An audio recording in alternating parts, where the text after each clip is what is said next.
My boss forced me to sign an NDA, threatening to fire me if I didn't. What he didn't know? I was about to record every illegal thing he did next.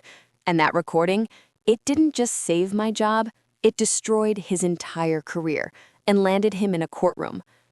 This is the story of how I went from a terrified employee to the woman who brought down a millionaire CEO. I'm Maya, and this is my story. Before I continue, I'd love to know, which country are you watching from? Drop your country in the comments. And if you enjoy stories about justice and standing up to workplace bullies, please hit that subscribe button. It really helps me keep sharing these stories with you. Now let me tell you what happened. My name is Maya, and 6 months ago, I thought I had finally made it. At 28 years old, I'd landed the job of my dreams, executive assistant to Richard Caldwell, CEO of Caldwell Industries, one of the fastest-growing tech companies in the country. The salary was double what I'd been making at my previous job. The office was in a gleaming high-rise with floor-to-ceiling windows overlooking the city. I had my own desk right outside the corner office, a benefits package that included health insurance my family desperately needed, and business cards with my name embossed in gold lettering. My mother cried when I told her. My little sister said I was her hero. For the first time in my life, I felt like I wasn't just surviving, I was actually succeeding. That feeling lasted exactly 3 months. It started small, so small that I convinced myself I was imagining things. Richard, Mr. Caldwell, as I called him then, began staying late at the office, always when I was the only other person on our floor. He'd call me into his office for quick questions that somehow stretched into hour-long conversations. His hand would linger on my shoulder when he walked past my desk. His compliments shifted from, "Great work on that presentation," to, "You look beautiful today," and, "That dress really suits you." I told myself it was harmless. He was just being friendly. I was being oversensitive. But then came the text messages at midnight, the requests for me to accompany him on business trips where he'd accidentally book only one hotel suite. The way his eyes would travel up and down my body during morning briefings, making my skin crawl. I started wearing looser clothes. I stopped responding to messages after work hours. I made sure I was never alone with him if I could help it. That's when everything changed. It was a Friday afternoon in early March. Most of the office had already left for the weekend. I was finishing up a report, my fingers flying across the keyboard, when Richard's door opened. "Maya, my office, now." His voice was cold, colder than I had ever heard it. My stomach dropped. I grabbed my notebook and walked in, my heels clicking against the marble floor. Richard was standing by the window, his back to me, hands clasped behind him. He was wearing one of his expensive tailored suits, the kind that cost more than my monthly rent. "Close the door," he said, without turning around.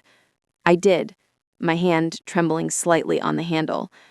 He turned to face me, and the expression on his face made my blood run cold. This wasn't the charming, charismatic CEO who gave inspiring speeches at company meetings. This was someone else entirely. "We have a problem, Maya." "Sir?" "Sit down." I sat in one of the leather chairs across from his massive oak desk. He moved behind the desk, opened a drawer, and pulled out a thick document. He dropped it in front of me with a heavy thud. "Non-disclosure agreement," he said flatly. "Read it and sign it." My eyes scanned the first page. Legal jargon filled every line, but certain phrases jumped out at me. Confidential information, proprietary knowledge, legal action, financial penalties up to $500,000. I don't understand," I said, my voice barely above a whisper. "Why do I need to sign this now? I signed confidentiality agreements when I was hired." "This is different." He leaned forward, his palms flat on the desk. "This covers everything you've seen, heard, or experienced while working here. Any communications between us, any interactions, everything." The way he said interactions made my stomach turn. "Mr. Caldwell, I'm not comfortable signing something without having a lawyer review it first." His fist slammed onto the desk so hard that I jumped, my heart hammering against my ribs. "You don't get to be comfortable, Maya. You think you have choices here? You think you have leverage?" I opened my mouth, but no words came out. He straightened his tie, composing himself, but his eyes remained ice cold.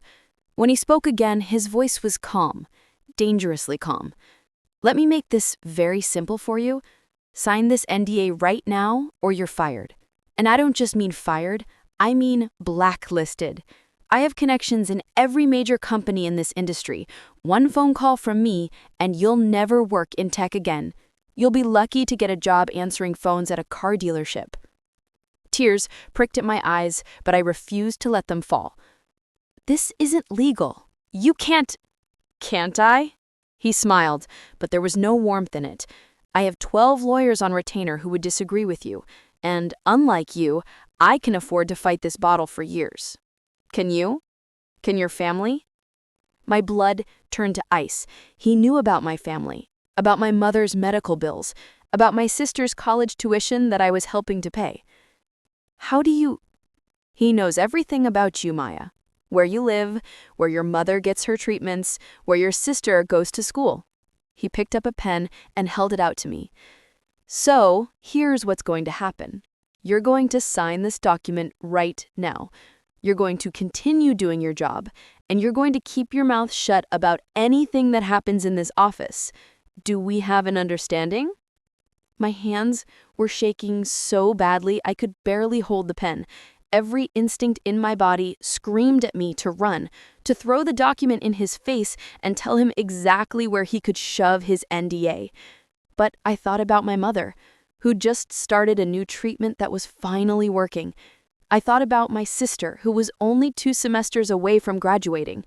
I thought about our apartment, the bills, the life I'd built that was so fragile it could shatter with one wrong move.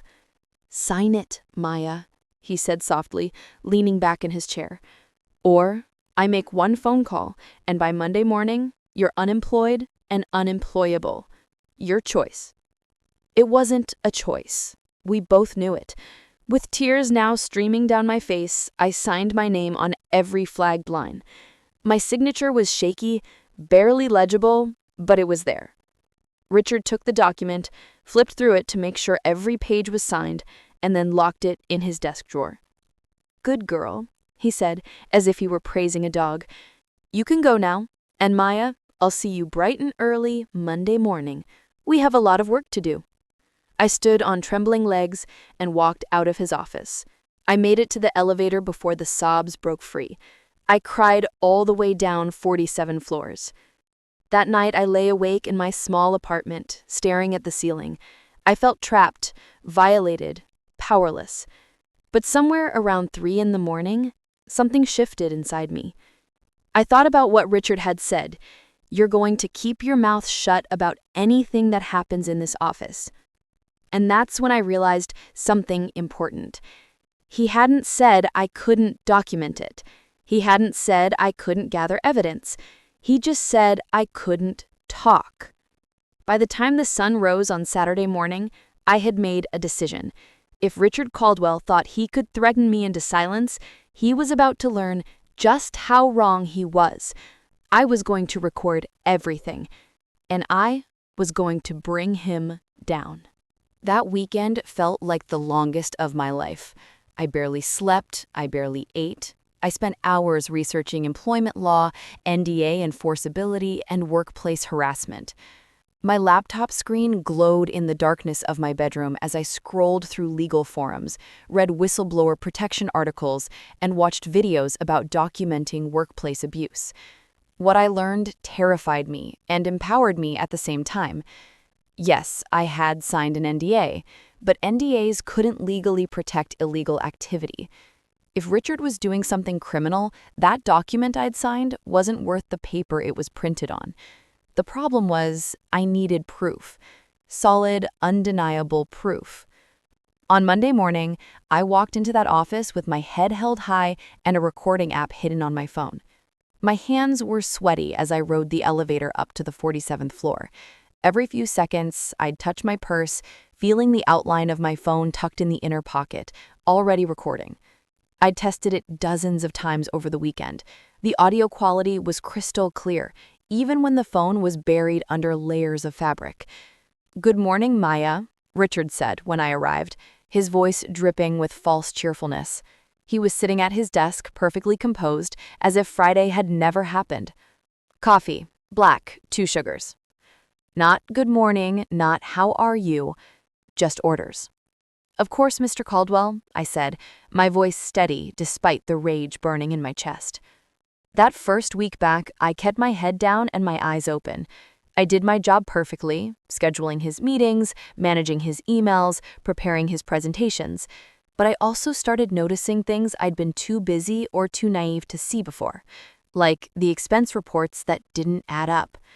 On Wednesday, I was filing documents when I came across a reimbursement request for a client dinner at an expensive steakhouse. The amount was $8,000 for one dinner. I cross-referenced it with Richard's calendar. He'd been in meetings all day that day. The dinner never happened. I photographed the document with my phone. Then I found another one, and another. Tens of thousands of dollars in false expense claims, all approved by Richard himself, all money that was going directly into his pocket. My heart raced as I uncovered more, but I forced myself to stay calm, to act normal. I couldn't let him suspect anything. On Thursday, I overheard a conversation I wasn't supposed to hear. I was in the small break room adjacent to Richard's office making copies when his door opened. He was on the phone, pacing, his voice low but angry. "I don't care what the safety inspector said. We're not delaying the product launch. If we wait another 3 months to fix those battery issues, we lose the entire market advantage." I froze, my hand hovering over the copy machine. "The batteries overheat, so what? We'll bury it in the fine print, include some waiver about proper charging procedures. By the time anyone figures it out, we'll have already made our money back." My stomach turned. I knew exactly what product he was talking about, the PowerCell Pro, our company's new portable charging device that was supposed to revolutionize mobile technology. We were 2 weeks from launch. The pre-orders alone had generated $15 million in revenue, and Richard knew the batteries were dangerous. "Listen to me," he continued, his voice dropping even lower. "We've got 50,000 units sitting in the warehouse. If we recall them now, the company loses everything. Stock prices tank, investors pull out. I'm not letting that happen because some paranoid engineer thinks there's a 0.01% chance of malfunction." 0.01%? He was lying even to whoever was on the other end of that call. I'd seen the internal safety report last month. The failure rate was closer to 3%. 3% of 50,000 units meant 1,500 devices that could overheat, catch fire, or worse. 1,500 potential disasters. I stood there, barely breathing, as Richard finished his call. When I heard his door close, I slipped back to my desk, my mind reeling. This wasn't just about harassment anymore. This wasn't just about financial fraud. Richard was willingly putting people in danger for profit, and I had to stop him. That afternoon, I started digging deeper. I had access to Richard's calendar, his emails, and his file systems. That was part of my job. What he didn't realize was that I'd started saving everything. Every suspicious email, every questionable document, every piece of evidence that showed what Caldwell Industries really was behind its shiny corporate facade. I discovered that I wasn't his first victim. In a folder marked HR Confidential, I found settlement agreements with 3 other women, 3 former employees who had signed NDAs and accepted payouts in exchange for their silence. The amounts ranged from $50,000 to $150,000. My hands shook as I read their names, their allegations, their pain reduced to legal documents and dollar amounts. Jennifer Martinez, sexual harassment, hostile work environment. Amanda Chen, inappropriate conduct, unwanted advances. Sarah Williams. Quid pro quo harassment, wrongful termination. 3 women. 3 lives disrupted, 3 voices silenced with money and threats. And Richard had done it before. He'd gotten away with it before. I thought about calling them, reaching out, asking if they'd be willing to speak up. But their NDAs were ironclad and they'd already suffered enough. I couldn't ask them to risk everything again. No, this had to be me. On Friday evening, Richard called me into his office again. My pulse quickened, but this time I was ready. My phone was recording, tucked safely in my blazer pocket. "Close the door, Maya." I did. He looked up from his computer, studying me with those cold eyes. "You've been very quiet this week. Very obedient." "I'm just doing my job, sir," I said evenly. "Good." He stood up and walked around the desk, perching on the edge directly in front of me. Too close. Always too close. "Because I need you to understand something. That NDA you signed, it means you and I are in this together now. What happens in this office stays in this office. What I do, what I say, what I ask of you, all of it stays between us." "I understand." "Do you?" He reached out and tucked a strand of hair behind my ear. I flinched, and he smiled. "Because there are going to be times when I need you to do things that might make you uncomfortable. Times when I need your complete cooperation. And you're going to give it to me, aren't you?" Every fiber of my being wanted to slap his hand away, to scream, to run. But I thought about the recording. I thought about the evidence I was building. I thought about Jennifer, Amanda, and Sarah. "Yes, sir," I whispered. "That's what I like to hear." He stepped back, satisfied. "You can go. Have a good weekend, Maya." I walked out of his office with my head down, playing the part of the defeated, compliant employee. But inside, I was burning with purpose. Richard Caldwell thought he'd broken me. He thought he'd won.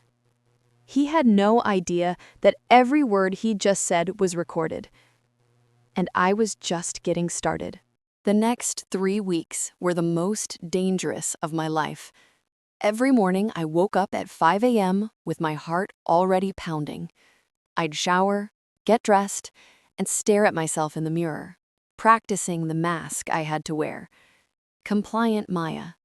Obedient Maya. Broken Maya. That's who Richard needed to see. But underneath, I was someone else entirely. I was a woman on a mission, collecting evidence piece by piece, building a case that would be impossible to ignore. My phone became my weapon. I recorded everything. I recorded Richard's daily tirades about employees he considered too weak or too stupid. I recorded him bragging to his investor friends about cutting corners on safety testing. I recorded him on speakerphone with the company's legal team, instructing them to find loopholes in labor laws so he could deny overtime pay to warehouse workers. Every recording was immediately uploaded to a cloud account Richard didn't know existed. Every document I photographed was stored in 3 separate locations. I wasn't taking any chances. But gathering evidence meant getting closer to Richard than I ever wanted to be. And that part was eating me alive. He'd started calling me into his office multiple times a day for what he called private briefings. These had nothing to do with work. He'd sit on the edge of his desk, invading my personal space, and talk about his ex-wife, his yacht, his frustrations with the board of directors, all while his hand would rest on my knee or his fingers would play with the ends of my hair.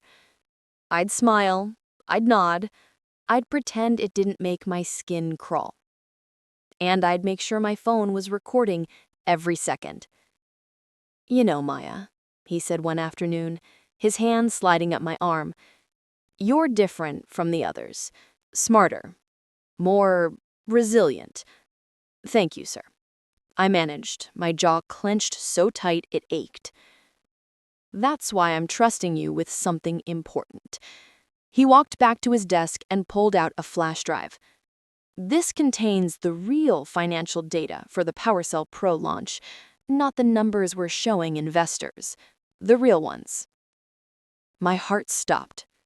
He was actually showing me evidence of fraud. Willingly. Why are you giving this to me? I asked carefully. Because I need you to create 2 presentations, one for the board meeting next week with the, optimistic projections, and one with the actual numbers, just for me. I need to know the real situation before I decide how to spin it. He was asking me to help him commit fraud, to be complicit. I understand, I said, taking the flash drive with trembling fingers. I knew I could count on you. He smiled, that predatory smile. You're different from the others, smarter, more resilient. You're a survivor. He said their names so casually, like they were nothing, like their pain meant nothing. I wanted to throw the flash drive in his face. I wanted to scream at him that I knew everything, that I had evidence that his days were numbered. Instead, I smiled. I won't let you down. That night, I copied everything on that flash drive. Financial documents showing that Richard had been inflating projected revenues by nearly 40%. Emails where he instructed the CFO to get creative with the accounting. Proof that he knew the company was on shakier financial ground than anyone realized. It was all there. Every crime documented in spreadsheets and memos. But my closest call came the following Tuesday. I was at my desk, uploading a recorded conversation to my cloud account when Richard's door suddenly opened. I barely had time to close the app before he appeared in front of me. Maya, what are you doing? My blood turned to ice. Just checking the calendar for your afternoon meetings, sir? He stared at my phone screen. The calendar app was open, but had he seen me switch screens? Did he notice the split-second delay? You seem nervous, he said slowly. I'm not, you startled me. He reached out and took my phone from my hands. My heart hammered so hard I thought it might explode from my chest. Please don't check the apps. Please don't check the files. Please. You know, he said, turning the phone over in his hands. I've been thinking, maybe I should have IT install monitoring software on all employee phones, for security purposes. That's a great idea, sir. The words tasted like poison. He handed the phone back to me, watching my face carefully. I'll have them start with yours. After all, you have access to my most sensitive information. Can't be too careful, can we? No, sir. I'll have someone come by this afternoon to set it up. The moment he walked back into his office, I thought I was going to be sick. If IT installed monitoring software, they'd see everything. The recording app, the cloud uploads, the photographs of documents. Everything would be over. I had maybe 4 hours before IT arrived. My hands were shaking so badly I could barely type, but I forced myself to focus. I backed up every single file, every recording, every photograph to an external hard drive I kept hidden in my apartment. Then I factory reset my phone and reinstalled everything fresh, making it look like a clean device. The recording app went into a hidden folder disguised as a calculator app. The cloud uploads were set to auto-delete from the phone after backing up. I cleared every trace of what I'd been doing. When the IT technician arrived at 3 p.m., my phone looked completely innocent. Just gonna install this monitoring software real quick. It'll track app usage, web history, that kind of thing. Standard stuff. No problem, I said, my voice surprisingly steady. He finished in 15 minutes and handed the phone back. You're all set. Mr. Caldwell will be able to see a daily report of everything on your phone. Perfect. Thank you. The technician left and I sat there staring at my phone, my mind racing. Richard was watching me now. I had to be more careful than ever. But I also realized something important. His paranoia meant I was getting to him. He was worried. He suspected something, even if he didn't know what. That meant I was running out of time. I'd been gathering evidence for 3 weeks. I had recordings, documents, photographs, testimonies from the settlement files. I had proof of harassment, fraud, safety violations, and labor law violations. The question was, did I have enough? That night, I sat in my apartment and listened to every recording I had made. I reviewed every document. I organized everything into clear categories with timestamps and descriptions. And I realized, yes, I had enough. But having evidence and using it were two different things. If I went public too soon, Richard's lawyers would bury me. If I went to the wrong person, it might get covered up. I needed to be strategic. I needed one more piece, one recording so damaging that it couldn't be ignored or dismissed. I needed Richard to confess everything in his own words, and I knew exactly how to make that happen. I scheduled the meeting myself. "Mr. Caldwell," I said on Thursday morning, standing in his doorway with a tablet in my hands and my phone recording in my pocket. "We need to discuss the PowerCell Pro launch. There's something you should see." He looked up from his laptop, irritation flashing across his face. "Can't it wait? I have a conference call in 20 minutes. "No, sir, it can't." I kept my voice firm but respectful. "It's about the safety reports, the real ones." That got his attention. His eyes narrowed. "Close the door." I did, my heart hammering against my ribs. This was it. Everything I'd been working toward for the past month came down to this conversation. I sat down across from him and opened the tablet, pulling up the internal safety report I'd accidentally discovered, the one that showed a 3% failure rate on the PowerCell Pro batteries. "I was organizing files yesterday and found this," I said, sliding the tablet across the desk. "Mr. Caldwell, if these numbers are accurate, we can't launch next week. People could get hurt." He barely glanced at the report. "Where did you find this?" "In the shared engineering folder. It wasn't password protected." A muscle in his jaw twitched. "And you thought it was your place to review confidential engineering documents?" "I thought it was my responsibility to bring potential problems to your attention." I kept my voice steady, even as my palms grew sweaty. "Sir, 3% of 50,000 units is 1,500 devices. If even half of those malfunction, stop." He held up his hand, his expression darkening. "You want to know what your responsibility is, Maya? Your responsibility is to do what I tell you to do, nothing more." "But the safety is fine." He slammed his hand on the desk, making me jump. "Do you have any idea how much money we've invested in this launch? How many investors are counting on us? How many jobs depend on this product being successful?" "I understand the financial pressure, but..." "No, you don't understand. You don't understand business. You don't understand how the real world works. Sometimes acceptable risk is part of the equation." "Acceptable risk?" My voice rose, despite my efforts to stay calm.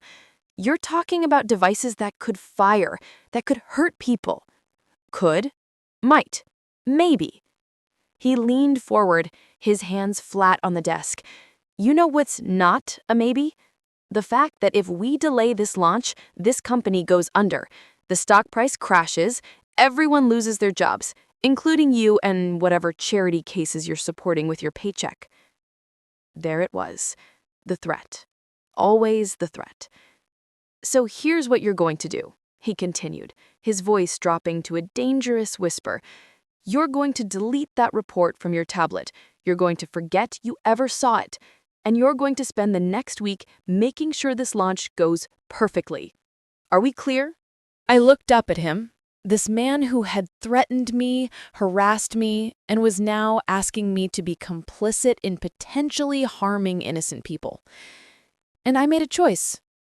No, I said quietly.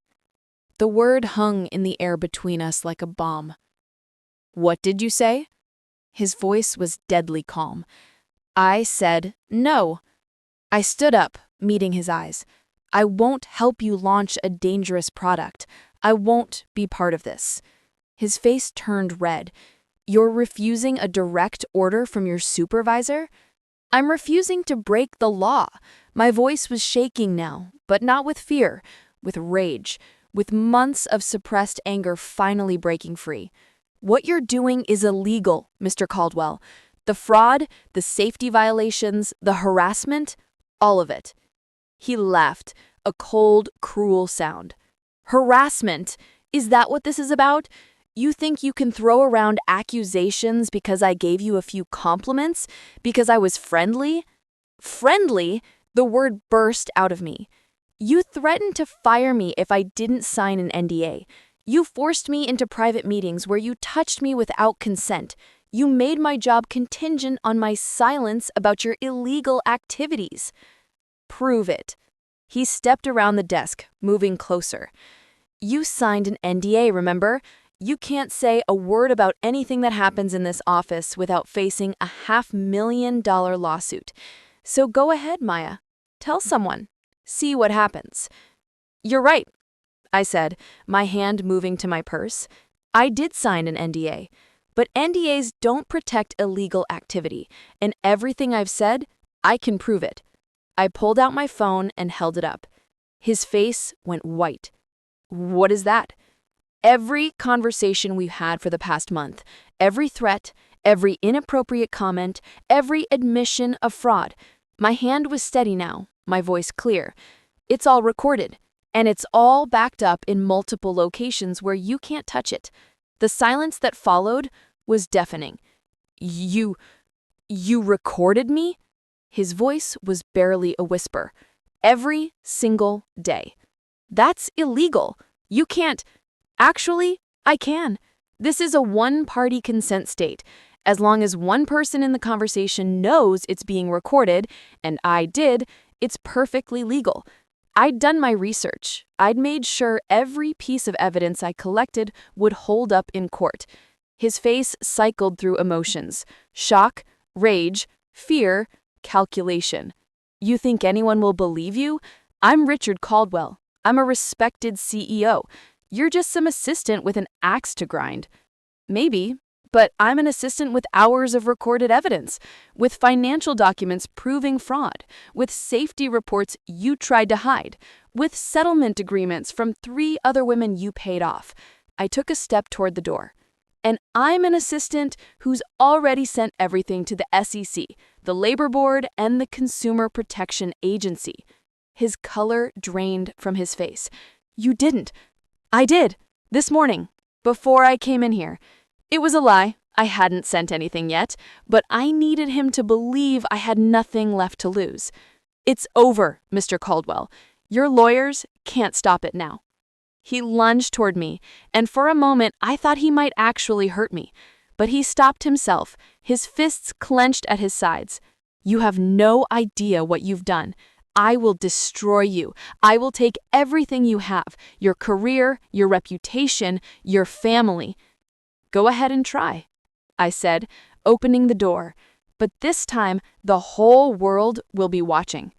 I walked out of his office for the last time, leaving him standing there in his expensive suit, surrounded by his expensive furniture, with his entire world crumbling around him. My hands didn't start shaking until I reached the elevator.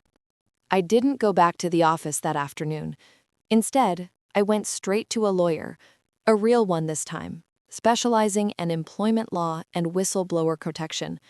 Her name was Catherine Ross, and she came highly recommended from one of the online forums I'd been reading. I sat in her office for 3 hours, playing recording after recording, showing her document after document.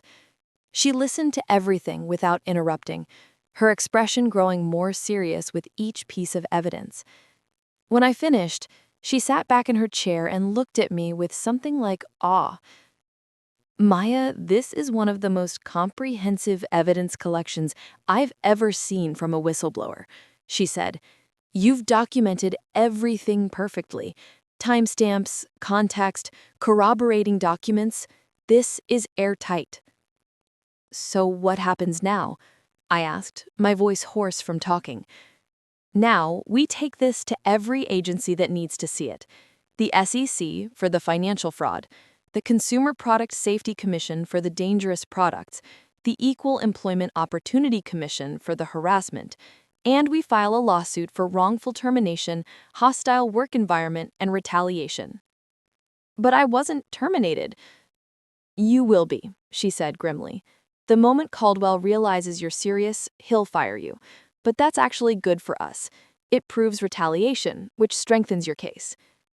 She was right.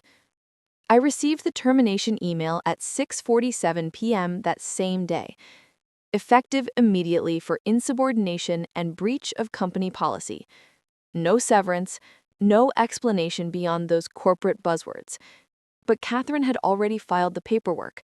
By the time Richard sent that email, federal investigators were already reviewing my evidence. The next 2 months were a blur. The investigation moved faster than anyone expected. The SEC froze Caldwell Industries' assets pending review. The Consumer Product Safety Commission issued an emergency recall on all PowerCell Pro units. Thankfully, the launch had been delayed by just enough that only a few thousand had shipped. 3 of them had already caught fire. 1 person had second-degree burns. Richard tried to fight back, of course. His lawyer sent me threatening letters, claiming I'd violated the NDA, demanding I pay the $500,000 penalty, threatening criminal charges for illegal recording. But Catherine demolished every single argument. The NDA was void because it was signed under duress and used to cover illegal activity. The recordings were legal, and as a whistleblower, I had federal protection from retaliation. The media got hold of the story in week 3. Tech CEO accused of fraud and harassment, read the headlines. My name was kept confidential at first, but I knew it wouldn't stay that way forever. Richard's PR team tried to spin it as a disgruntled employee situation. But then the recordings leaked. Someone, I never found out who, sent clips to a major news network. Within hours, the world heard Richard Caldwell's voice saying, "Sign this NDA or you're fired." They heard him admit to falsifying financial reports. They heard him dismiss safety concerns as acceptable risk. The outrage was immediate and overwhelming. Caldwell Industries' stock price collapsed. Board members resigned. Investors filed lawsuits. And Richard was arrested on 12 counts of fraud, 3 counts of criminal harassment, and 2 counts of reckless endangerment. I watched it on the news from my mother's house, where I'd been staying since the termination. My little sister sat next to me, squeezing my hand. She whispered, "You did that. You brought him down." I had, and it felt surreal. The trial happened 4 months later. I testified for 6 hours, walking the jury through everything: the coercion, the harassment, the fraud, the safety violations. Catherine played the recordings in open court. Grown men and women on the jury looked disgusted as they listened to Richard Caldwell's voice. The other 3 women, Jennifer, Amanda, and Sarah, came forward too. Their NDAs were ruled unenforceable, and they testified about their experiences. We cried together in the courthouse hallway. 4 women who had suffered alone, finally able to tell our truths. Richard Caldwell was convicted on all counts. He was sentenced to 8 years in federal prison and ordered to pay $4.2 million in restitution and fines. Caldwell Industries was dissolved, its remaining assets distributed to victims and creditors. As for me, the lawsuit Catherine filed in my behalf was settled for $850,000, more money than I'd ever imagined having, enough to pay off my mother's medical bills, my sister's student loans, and still have plenty left over. But the money wasn't the victory. Not really. The victory was standing in that courtroom and watching Richard Caldwell, the man who had made me feel powerless and afraid, be led away in handcuffs. The victory was getting a message from Jennifer that said, "Thank you for having the courage I didn't." The victory was knowing that I'd stood up to a bully with power and resources and connections, and I'd won. Today, I work as an advocate for workplace harassment victims. I help people document abuse, connect them with lawyers, and remind them that they're not powerless, even when it feels like they are. If this story resonated with you, please hit that like button and subscribe to this channel. Share this video with someone who might need to hear it. Your support helps me continue sharing these stories and hopefully inspiring others to stand up for themselves. Drop a comment below telling me, have you ever had to stand up to someone in power? What happened? I read every single comment, and your stories matter to me. And remember, you're stronger than you think. Never let anyone silence you. This is Maya, and thank you for listening to my story.